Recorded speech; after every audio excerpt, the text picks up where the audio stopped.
7번입니다. 길리안바레 증후군 GBS라고 이야기를 하죠. 사지허약, 그 다음에 심부관 반사가 소실이 급격하게 진행되는 것을 특징으로 하는 말초신경계의 자가 면역 신경장애예요. 자, 원인을 보시면 여기도 먼저 상기도 감염이 먼저 동반이 되게 됩니다. 두 번째, 계절성 인플루엔자 예방 접종을 했는데 그거에 대한 독성 반응 작용으로 길리안바레 증후군들이 나타나게 됩니다. 그래서 길리안바레 증후군의 원인을 그림으로 여러분들 유인물로 드렸어요. 감염이 있기 때문에 열, 피로, 인후통, 상기도 감염, 그 다음에 예방접종이라고 그랬죠. 이게 인플루엔자 예방접종의 부작용이에요. 그 다음에 약물들로 나타날 수 있다는 것입니다. 병태 생리를 보면 말초신경의 림프구가 침륜이 돼서 염증을 유발해서 수초 상실이 증가가 되고 축색돌기가 변성을 초래한다라고 되어 있습니다. 자, 그림을 한번 봐보시고요. 이거 유인물로 드렸을 겁니다. 자, 그림과 유인물을 같이 보시면 우리 정상 뉴런이라고 이야기를 하고 있는데, 자, 뉴런은 신경계를 구성하는 세포를 뉴런이라고 이야기를 하죠. 자, 거기서 보시면 세포체가 있죠. 세포체가, 신경세포체가 있죠. 이거는 신경세포의 중심이고요. 그 다음에 수상돌기는 신경세포가 신호를 받아들이는 부분을 수상돌기라고 이야기를 하고 있고, 축삭은 신경세포체에서 길게 연결된 부분이 축삭이라고 이야기를 합니다. 그 다음에 시냅스라고 되어 있는데 두 신경세포가 연접해서 만나는 구조물이 시냅스라고 이야기를 해서 서로 시냅스로 연결이 되고 있죠. 또 그림에 보시면 슈반세포라고 나오죠. 자, 말초신경계의 기본적인 신경세포인데 뉴런을 지지하게 되고요. 자, 슈반세포는 수초가 있는 축삭에서 그죠? 수초를 형성하는 게 슈반세포입니다. 랑비에르 결절 찾으셨나요? 그렇죠? 자, 인접한 슈반세포들끼리 사이에서 그 틈을 랑비에르 결절이라고 이야기를 합니다. 근데 얘는 수초로 쌓여 있어요? 안 쌓여 있어요? 그림에 보면. 수초로 쌓여 있지 않아요. 노출되어 있는 부분입니다. 그래서 특히 전이가 그러니까 도약, 전달하는데 전도에 중요한 역할을 하고 있죠. 이게 쌓여 있다라고 전원체의 역할을 하면서 쌓여 있다 그러면 이게 전도가 잘 안 되겠죠. 근데 얘는 수초로 둘러싸여져 있지 않아요. 그렇기 때문에 쉽게 전도가 되는 특성을 갖고 있습니다. 자, 그래서 자, 오른쪽에 그림을 봐보시면 자, 여기에 시냅스들이 계속 연결이 되어 있으면서 보이시죠? 축삭들이. 그런데 뒤에 봐보세요. 디미지 에어리어라고 해서 손상된 부분은 이 부분들이 다 없어진 손상된 부분인 것이죠. 그로 인해서 GBS가 나타난다고 보시면 되겠고요. 증상은 5가지 기억하시면 되겠죠. 일단 사지마비를 동반하게 됩니다. 그래서 아까 정의에서도 심부관 소실이 일어난다고 이야기했어요. 심부관 소실이 점차 상행을 하면서 감각이 없어지는 거고요. 자율신경계 불안정성을 보이게 되고 뇌 쪽에도 문제가 일어납니다. 뇌신경 장애가 일어나고 호흡기능 장애도 발생하면서 호흡부전으로 연결이 되게 됩니다. 또 신경기능 장애도 동반이 되게 되죠. 자, 진단을 보시면 감염이 먼저 일어난 후에 마비가 양측으로 상행되는 거고요. 특히 증상에도 보면 호흡기능 장애가 있잖아요. 호흡근증에도 굉장히 심한 영향을 미치게 됩니다. 척색검사에서 단백질 상승한 걸 볼 수 있죠. 염증 반응으로. 그래서 치료를 보면 면역글로불린을 투여하게 되고 각각의 기능장애에 따른 증상 등을 사정하면서 치료를 하시면 좋겠고요.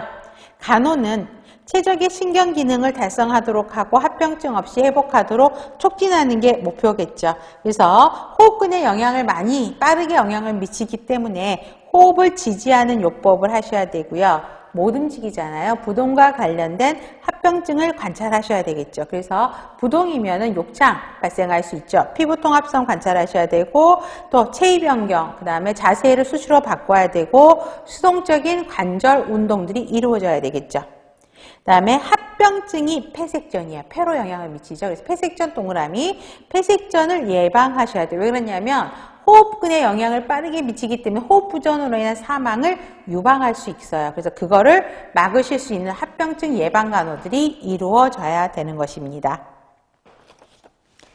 자, 다음에는 229페이지 두통입니다. 자, 두통은 모든 연령의 아동에게서 흔히 나타나는 장애가 두통이죠.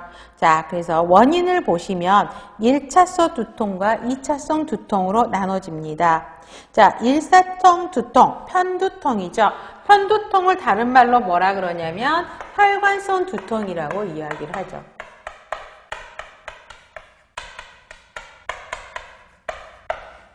그래서 1차적 원인은 편두통이에요. 그거는 뭐냐면 편두통의 원인은 어디 혈관의 변화예요. 그렇기 때문에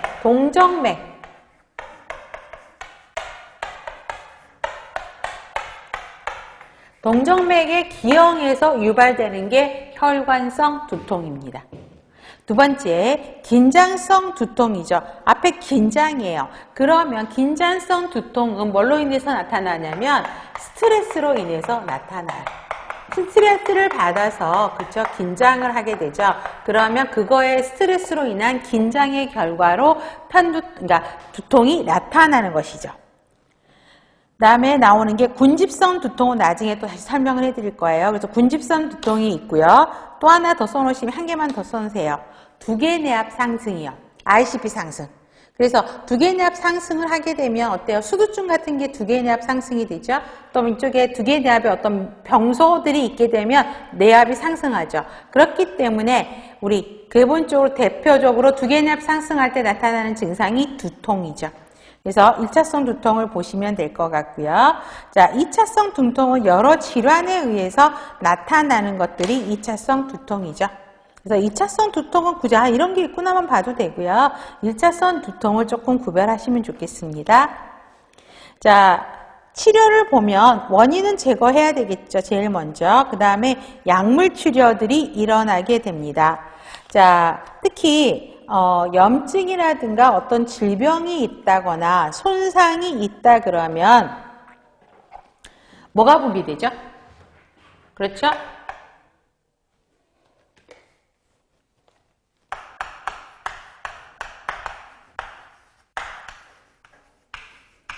자, 프로스타글란딘이라는 게 나타나게 됩니다. 그래서 프로스타글란딘이 나오게 되면, 그죠? 자, 분비가 돼요. 그래서 통각 수용기가 활성화가 되게 됩니다. L이죠. 자, 프로스타글란딘이 나오게 되면서 통각 수용기가, 통각을 느끼는 수용기가 활성화가 돼요. 그래서 통증을 느끼게 되는 겁니다. 자, 그래서 거기에 대한 케어들을 이제 이뤄야 되는데 대표적인 게 약물요법이죠. 그래서 비마약성 진통제를 봐보세요. 자, 아스피린, 아이부로프로펜, 그 다음에 아세타아미노펜, 타이레놀이죠. 자, 그러면 프로스타글란딘 합성을 억제한다. 그럼 프로스타글란딘이 통증 자극을 활성화시킨다 그랬죠. 그거를 억제해서 진통작용을 하라라는 것입니다. 두 번째, 칼슘 통로 차단제예요. 그러면 이거는 뭐냐면 하나 기억해, 두 번째 줄에 써 있네요. 전조증 예방에 사용하는 거죠. 그래서 두통이 나타나기 전에 전조증이라는 게 동반이 되거든요. 그걸 감소하기 위해서 칼슘 통로를 차단한다는 것이고요. 그래서 베라파밀 같은 거, 니페디핀 이런 것들이 이 약으로 쓰이고요. 세로토닌 수용체 항진제입니다. 그러면 약물들을 보시면 전부 트리판이 속에 들어가 있죠. 그래서 트리판 제제들이 세로토닌 수용체 항진제입니다. 그래서 세로토닌의 역할을 보시면 두 개 내 혈관 수축 작용을 해서 대뇌 피질의 혈관을 확장시켜요. 그래서 편두통을 완화시키는 역할을 하게 됩니다. 그래서 편두통이 척 증후가 있을 때, 막 시작할 때 바로 복용하는 게 효과가 있고요. 혈관 수축제죠. 그러면 그 에르고타민 트레이테이드로 돼 있죠. 그래서 지금 말한 그 앞에 에르고트 동그라미 아셔야죠. 에르고트. 자, 요거 기억하시면 되죠. 그래서 혈관을 수축해서 발작 시에 두개 동맥의 확장을 시키라는 거죠. 그로 인해서 통증을 완화시키는 게 혈관 숙주제입니다. 요거는 꼭 외우시면 좋아요. 나머지로 베타 아드레날린 차단제에서 혈관 이완 경로를 차단시켜서 혈관을 수축해서 혈관을 확장하는 편두통을 감소시키는 거죠. 그다음에 항우울제, 코르티코스테로이드 이러한 것들을 쓸 수 있다라는 것입니다. 중재 방법이 실제 5년에 문제가 나왔었죠. 안정하는 게 좋죠. 조용하고 어두운 방에서 눈을 감고 휴식하고요. 두통이 있는 쪽 관자놀이, 그쵸? 두피, 목에서 눌렀을 때 통증이 있는 부분을 손가락으로 꾹꾹 눌러주시면 되고요. 자, 통증이 있는 부분에는 냉찜질 동그라미 하셔야 돼요. 그래서 냉찜질을 한다는 거는 신경 전달 속도를 줄여주는 거죠. 차단하는 거죠. 그 다음에 아픈 쪽을 위로 해서 눕는 게 좋을까요? 아픈 쪽을 아래로 해서 눕는 게 좋아요. 어떤 게 좋아요? 그렇죠? 아픈 쪽을 위로 해서 눕는 게 통증 완화에 훨씬 좋습니다. 그거 하나만 더 써놓으시면 좋겠고요. 자극이 있는 거, 빛, 소리, 냄새가 있는 거 피하고요. 머리나 목을 받쳐줄 수 있는 베개 이용해서 휴식하면 좋고요.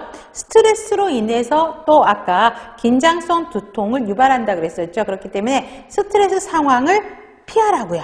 그 다음에 잠을 충분히 잘 수 있도록 해주시는 게 좋고요. 균형 잡힌 식사하고요. 그 다음에 우리 공복이면은 오히려 그걸로 인해서 편두통을 초래할 수 있거든요. 그렇기 때문에 식사는 규칙적으로 하게 되고요.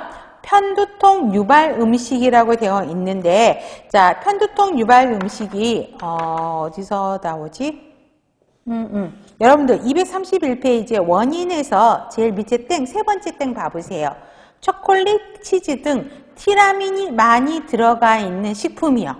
그죠? 이런 약물을 피하라고요. 자, 이런 약물, 특히 발효식품들, 그 다음에 카페인 들어가 있는 거, 그 다음에 햄, 소세지, 뭐 핫도그, 이런 질산염들이 들어가는 거, MSG 들어가 있는 거, 뭐 이러한 것들이 전부 이런 티라민이 함유된 음식이에요. 그거를 피하라는 거죠.